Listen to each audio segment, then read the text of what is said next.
Halo, kali ini kita akan melanjutkan pembahasan dari soal KSN Geografi dari soal tryout yang ketujuh.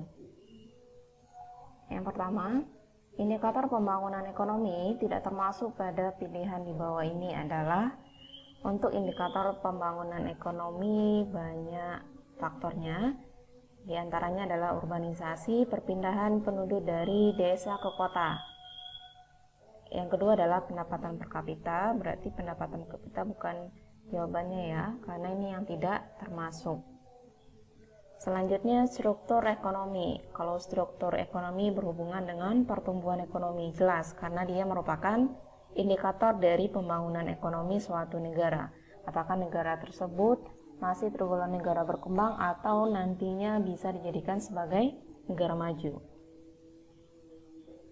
Angka tabungan dari tabungan penduduk, terus indeks kualitas hidup dilihat dari tingkat kesehatan dan sarana prasarana kesehatan.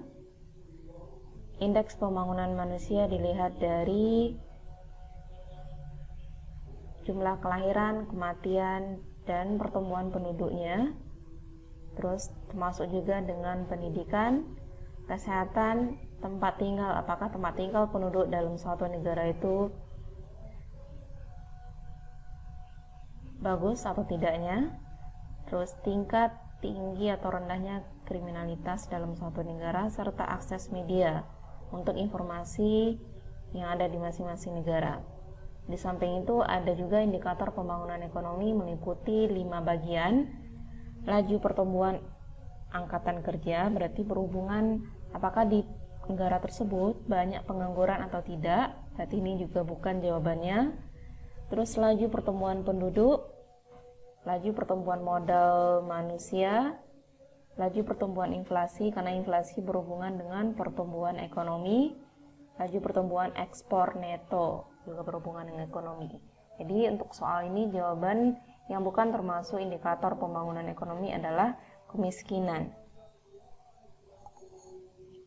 Kita lanjutkan. Salah satu masalah kependudukan yang dihadapi oleh sebagian besar negara Eropa.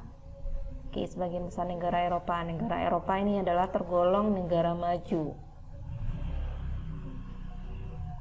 Baby boom, HIV atau AIDS, obesitas atau kegemukan, population aging, emigrasi. Emigrasi ini pindahnya suatu warga negara ke negara lain, keluar negara. Obesitas, kegemukan atau kegendutan. HIV ini lebih penyakit, berarti ini bukan. Baby boom ini berhubungan dengan tingginya kelahiran. Saat ini terjadi di negara-negara berkembang, tingginya tingkat kelahiran atau banyaknya jumlah kelahiran di suatu negara.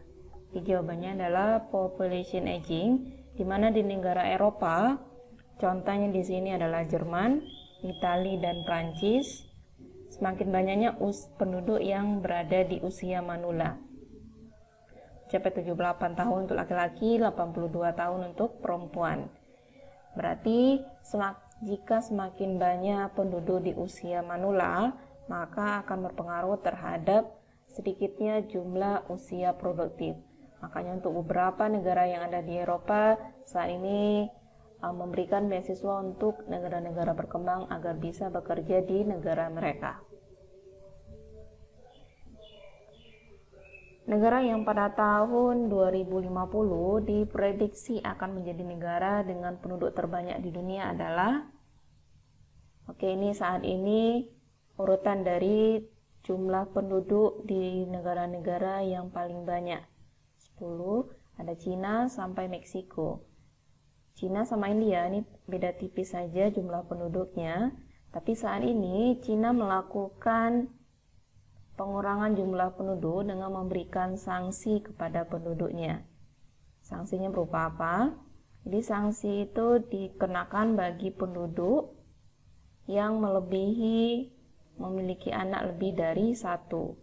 Jadi programnya satu keluarga cukup memiliki satu anak. Berarti jika diprediksi tahun 2050, Maka penduduk yang memiliki penduduk yang terbanyak di dunia adalah India.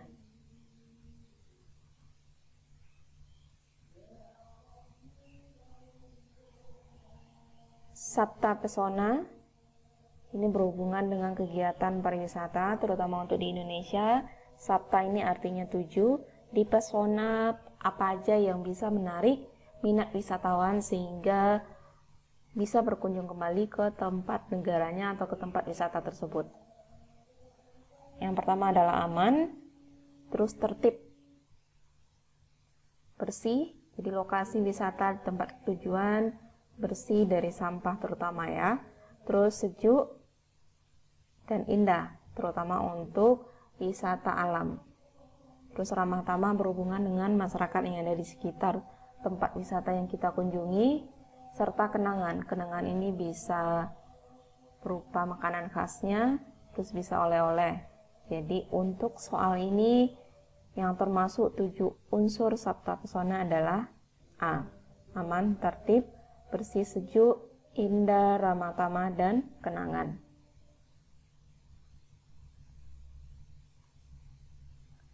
Meskipun populasi dunia terus meningkat, beberapa negara justru penduduknya semakin berkurang, di antaranya Bangladesh, Laos, Nepal, Bolivia, Peru, Kolombia, Bulgaria, Hungaria, Ukraina, Kanada, Rusia, Amerika Serikat, Jepang, India, Jerman. Amerika Serikat sudah jelas bukan ya, karena Amerika Serikat termasuk 10 negara yang penduduknya banyak. Jadi tidak semua negara memiliki pertambahan penduduk setiap tahunnya. Ada negara-negara yang memiliki pertumbuhan negatif. Apa maksud dari pertumbuhan negatif? Pertumbuhan penduduk negatif artinya jumlah kelahirannya lebih sedikit dari jumlah kelahiran di tahun sebelumnya.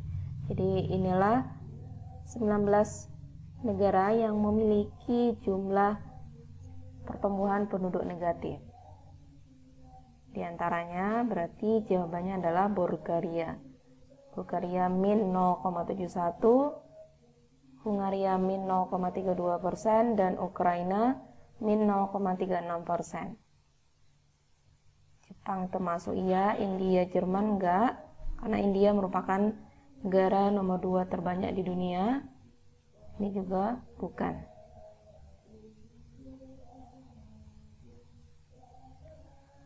Selanjutnya, ketiadaan sumber daya alam yang mencukupi dan sempitnya luas negara, Singapura mengandalkan perkembangan sektor pariwisatanya yang sangat menonjolkan. Jadi untuk menentukan suatu negara maju, negara berkembang, terutama untuk negara maju, itu tidak selalu berkaitan dengan sumber daya alam ya. Contohnya ini adalah negara Singapura. Kenapa negara Singapura sektor pariwisatanya lebih berkembang? Apakah itu keindahan alam? Bukan ya, karena di sini ketiadaan sumber daya alam. Jadi keadaan alamnya lebih kurang. Kemajuan negaranya, keramataman penduduk, bisa jadi murahnya harga barang, bukan. Karena ada beberapa sebagian besar barang di Singapura kalau dibandingkan negara berkembang itu tergolong mahal. Kepastian hukum tidak, karena untuk kepastian hukum bukan merupakan salah satu untuk tujuan wisata. Jawabannya adalah kemajuan negaranya, terutama untuk di bidang industri. Ini dari data World Factbook, bahwa dari data ini kita lihat untuk sumbangan sektor ekonominya, Singapura lebih unggul dibandingkan negara-negara maju lainnya. Pertumbuhan penduduk alami dihitung dengan cara pertumbuhan penduduk itu ada 2, pertumbuhan penduduk alami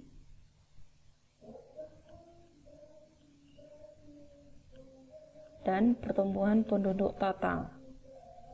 Alami terjadi secara alami dengan rumus L kurang M. L ini kelahiran, M ini kematian. Maka jawabannya adalah D. Angka kelahiran dikurangi dengan angka kematian. Bagaimana untuk menghitung pertumbuhan penduduk total? Tinggal kita tambahkan I kurang E. I ini adalah imigrasi.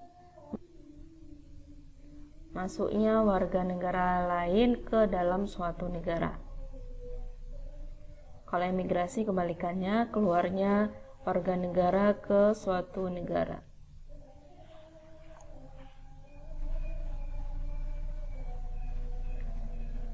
Selanjutnya, dari hasil sensus tahun 2000, jumlah penduduk di Kelurahan Sukarame sebanyak 4.735 jiwa. Terdiri atas penduduk usia 0 sampai 14, 1.941 jiwa, usia 15 sampai 64 tahun, 2.431 jiwa, dan sisanya berusia lebih dari 64 tahun. Oke, kita uraikan dulu. 0 sampai 14 tahun 1941, 15 sampai 64 tahun 2431, lebih dari 64 tahun. Berarti caranya 4735 dikurangi 1941 dan dikurangi 2431. 4735 dikurangi 1941 ditambah 2431. Oke, ini hasilnya 363. Untuk menghitung angka beban ketergantungan, maka kita akan menggunakan rumus menambahkan penduduk umur 0 sampai 14 dengan lebih dari 65 atau 4 tahun dibagi dengan penduduk umur 15 sampai 64 tahun kali 100. Oke, rasio ketergantungan umur 0 sampai 14 tambah lebih dari 64 atau 65 per umur 15 sampai 64 dikali 100. 0 sampai 14 tadi adalah 1941 ditambah umur lebih dari 64, 363 per 1564, 2431 dikali 100. Oke, ini hasilnya 2304 per 2431 kali 100. Maka hasil untuk rasio ketergantungan adalah 94,77. Ini dibulatkan menjadi 95. Maka jawabannya adalah D.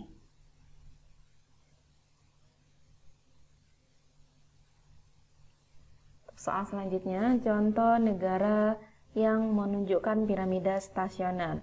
Piramida stasioner di mana jumlah kelahiran sama kematiannya tidak jauh berbeda. Jawabannya adalah Swedia. Kenapa? Karena Indonesia, India, Zambia, dan Meksiko memiliki piramida penduduk ekspansif, di mana jumlah kelahirannya lebih besar daripada jumlah kematian.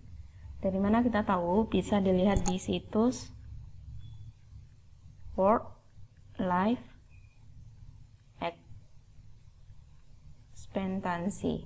Jadi dari sini kita bisa melihat piramida penduduk di masing-masing negara perkiraan sampai di tahun 2050. Berdasarkan data statistik suatu negara yang menggambarkan bahwa penduduk kelompok umur muda tinggi, tingkat kematian bayi menurun, tingkat kelahiran meningkat, dan kelompok umur mudanya lebih tinggi daripada umur tua. Fenomena tersebut digambarkan dengan penduduk piramida. Oke, untuk piramida penduduk ada 3, ekspansif, stasioner, dan konstruktif. Ekspansif ini disebut juga dengan segitiga atau limas. Stasioner ini granat. Ini bentuknya seperti batu nisan. Kalau granat, ini kelahirannya tidak jauh beda dengan kematian. Ini kelahirannya lebih banyak daripada kematian. Di Sini diketahui kelahirannya meningkat, kematiannya menurun. Berarti jawabannya A, segitiga. Saat gunung meletus, warga desa Kaliurang diimbau oleh pemerintah untuk pindah menuju ke daerah agar terhindar dari luapan banjir. Mobilitas yang dilakukan warga adalah mobilitas, artinya pindah atau bergerak dari suatu tempat ke tempat lain. Karena ini soalnya agar terhindar dari banjir lahar dingin ketika gunung meletus, maka jawabannya adalah evakuasi ketika terjadi bencana. Kalau ada migrasi, kembalinya para emigran, urbanisasi, perpindahan dari desa ke kota. Kalau untuk transmigrasi dari daerah padat ke daerah renggang.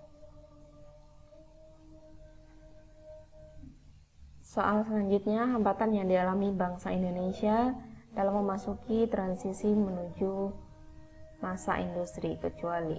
Oke, ini hambatan.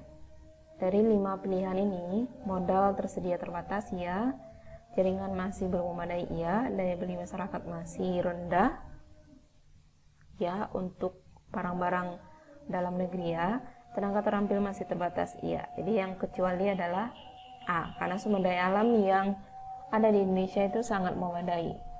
Oke, demikian pembahasan trial ke-7 KSN Geografi. Terima kasih.